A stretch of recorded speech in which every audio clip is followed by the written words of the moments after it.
Actually, how ridiculous is it?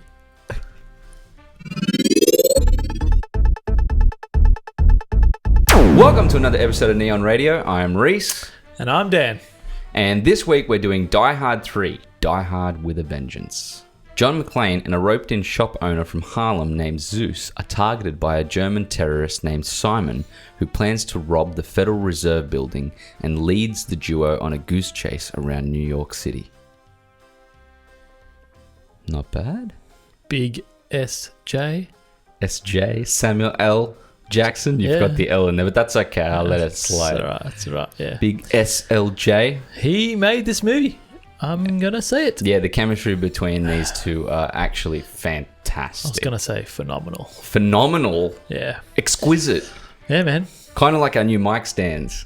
Yeah, I'm still getting used to it. You're still getting used to it? Yeah. Not feeling it? No, it's good. I like it. Okay, good. Yeah, I'm glad. Yeah.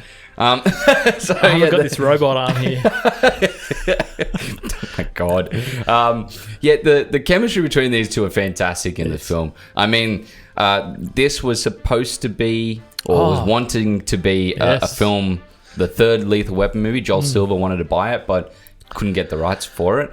And you can kind of see that kind of buddy cop feel. Yeah, and I think if it was a Lethal Weapon movie, I reckon it would have been better. You think? Yep. You think that Murtaugh and Briggs and Briggs would have made this film better? Yeah, with Joe Pesci running around and man. This makes me want to go to what's it called? Movie World. Yeah, I haven't. Oh, which one? Movie World. Oh, I only one in Queensland. Movie World, Queensland. Yeah. We can't go there at the moment. No, anyway, the frenetic editing of this film as well is out of its damn mind. It opens and it is all a go. Yeah, actually, the opening of this movie is an iconic. Yes, and the Harlem moment. Yeah. But also just the opening shot. Or the explosion as well. Wow. You can't spoil too much of the movie. We've done it too much last few weeks. Yeah, it's been naughty. But yes, but it is a shocking moment. Yeah, and it is like the pacing of this film is breakneck to begin with. It goes straight in. You don't get any like backstory about McClane. You just get a few hint drops that, he's now kind of an alcoholic. His wife's left him. Yeah, and this is actually one of those movies where you have to watch the first one or two. Yeah, I think it does help with that character. It brings more. Yes, but if you've never seen it, this could have been a movie on its own. That's just like, my wife's left me and I'm drunk. Yeah, it wouldn't have worked as well. Yeah, but it definitely helps to have watched the others, right? Yeah, that's true. Yeah. But with that editing, yeah, I think it downplays the cinematography in this movie because there's a few scenes which are really great. There's long shots in it. There's a lot of silhouetted scenes in it, but they do cut it short with the editing. It destroys the pacing of the film. It destroys the art of the shot. Yeah, that's right. Yeah. The pacing is all over the place, but the art is there. Yeah, true. I know you quite enjoyed the cinematography of this. You gave it a nice beefy brisket. I did. In our Sacket or Brisket segment. You should listen to the podcast because I did a really good segment on that. Now Neon Radio podcast. That's right. Yeah, that's right. But look, the lighting's great. The and again for this era of the film, the era that it's in. Yeah, the 90s. Yeah, the 90s. It's a coming of age of really good cinematography for me. Yeah. The modern cinematography. The lighting's great. Shots are great. There's a lot of the early one shot takes. Yeah. And the use of light's really good as well. Especially the end scene. I can just say it's lit well. The only thing is, I don't think they've mastered the shaky cam yet. No, because that end runaway on the boat. Yeah, that was really out of its place. It was. For the whole movie, it definitely was. Yeah, like, there's nothing else that really... A lot of the running, chasing is pretty well shot. Yeah, but that part there was like pretty horrible. Yeah. I felt like I didn't have time. I'm just trying to think. It's like as if they said, I just got an idea right now, let's just do it. And just having a crack. Yeah. That's what I felt like to me. Yeah. But I think that like all around the cinematography is great. Yeah, it's good. And the only problem I have with this movie, my biggest problem with this film, is that fourth act and third act. It sucks. It dived. The movie, it opens so strong, and the first hour, which is supposedly word for word the original screenplay for the film. Yeah. Originally called Simon Says. Yeah, that's the strongest part of the movie. Yeah. Although I think it did drag a bit with Because it had no games. payoff. Yeah. That's Like, right. there's no payoff. There's no reasoning for it to be there by the end of the film. There's a few things in there with the payoff. There's a couple of characters which you wanted them to appear in the end of the movie, but... Your favourite character, the woman? Oh. Like the woman henchman? Yeah, she was bad. With zero lines? Yeah, it wasn't a good villain. No. Yeah. No. Yeah, it wasn't good. But Jeremy Irons, on the other hand, he's fantastic. Fantastic, yeah. And I think for someone in that role, you need someone with screen presence, and he fit it perfectly. Yeah, he was fantastic. And it was a believable... I can't give it away. But anyway. Well, he was like... How can I say... This movie pretty much iterates a 90s ridiculousness. Yeah. Like, this is 90s ridiculous action. Actually, how ridiculous is it? With what? With everything. There's, like, the movie in it, how ridiculous is it, can be like when the car jumps off this. How ridiculous is it when the explosion occurs? How ridiculous is it when the movie has how ridiculous is it this is all like, the way through it? I'm just going to say, like, as these movies progress, they're becoming more and more Looney Tunes.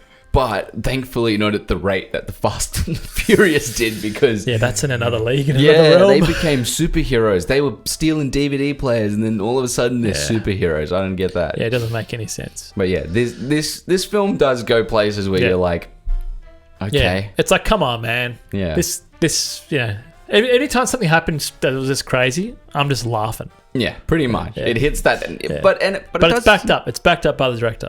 It is. Yes, he does say that this. I hope you enjoy the ridiculousness. Yeah. Because it is ludicrous and also like wire thin, he calls it, or something like that, if I remember correctly. Yeah. Anyway, in all retrospect, it does fit the 90s aesthetic of things like True Lies. Yeah, man. Things like Jingle All the Way. Like, those type of movies. It's true. Last Action Hero. Yeah. Underrated, in my opinion. In my opinion. It's all right. Okay. Yeah.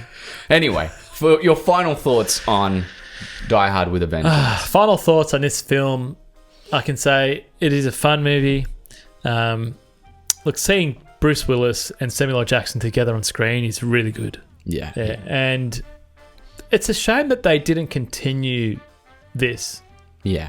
And made it better. Because I think as a first one, it's okay. It's not fantastic. There's just too many things happening. But look, it's good. It still has its wittiness. They brought a bit more of that back from the first movie. Yeah. Which I found out. They brought the cheek back. The cheek back, yeah. Which they really needed. Overall, look, it's a good movie. I'm giving this a 7 out of 10. I'm changing my score of the first Die Hard. Yeah, original Die Hard. Yeah. Initially, I made it a 7. But watching these in order, I'm going to give that a 7.5. Yeah, it's just a better film, just all around. Yeah, so 7.5, Die Hard 1, Die Hard 2 is a 6.5, and this one is a 7. Yeah, that makes sense to me. That's fine. You never were like the biggest Die Hard fan. You were like, I like it. It's just not like amazing or anything. Yeah. I really enjoyed the film. All the way through the start of the film was really enjoyable. I actually kind of like the breakneck pace of the start of the film. And then it gets straight into the center right after certain points of the film, like the Federal Reserve Bank scene. It just goes downhill from there. It becomes a mess and it loses all structure. Yeah, there could have been a better way to use Jeremy Irons, I think. That fourth act was the worst. Like, it was boring and also just felt so out of place for this movie. Yep. So it's unfortunate because it's an enjoyable film for the rest of it. Yeah. Yeah. So I'm going to give it a 7.5. I gave Die Hard 2 a 7, and I gave Die Hard 1, which I think is really, really good, is a 9. But it's a shame, though, because this movie started really high and it just slowly dropped. Yeah. It's annoying. Well, it kind of didn't even slowly drop for me. It just nosedived after the bottle challenge. Yeah. That was boom. That was the last straw for me. I was like, oh, come on, hurry up. Yeah. So, but again, it's still a good movie. Yeah, it's worth watching. If you've watched the other Die Hards, watch this. And if you like Samuel Jackson, it's worth it as well. It's also just a good general action film. Yeah, for the 90s. Yeah, for a 90s film. Yeah, exactly. Don't forget to like and subscribe to the channel, and also check out more of our videos, and also check out Neon Radio podcast.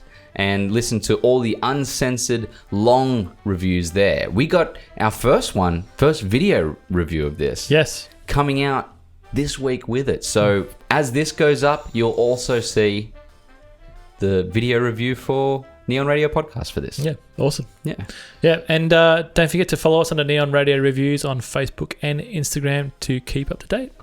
And send us some messages telling us what you want us to review next. Or even just hit us up and say hello. We review. God damn. Of course we do. That's our job. And spoil. God damn it. We read all the messages that you send to us. Yeah. So check them out. Thanks for watching this week. And Dan, can you take us out with something you haven't thought of yet? Too bad. Yippee-ki-yo, mother! Beep!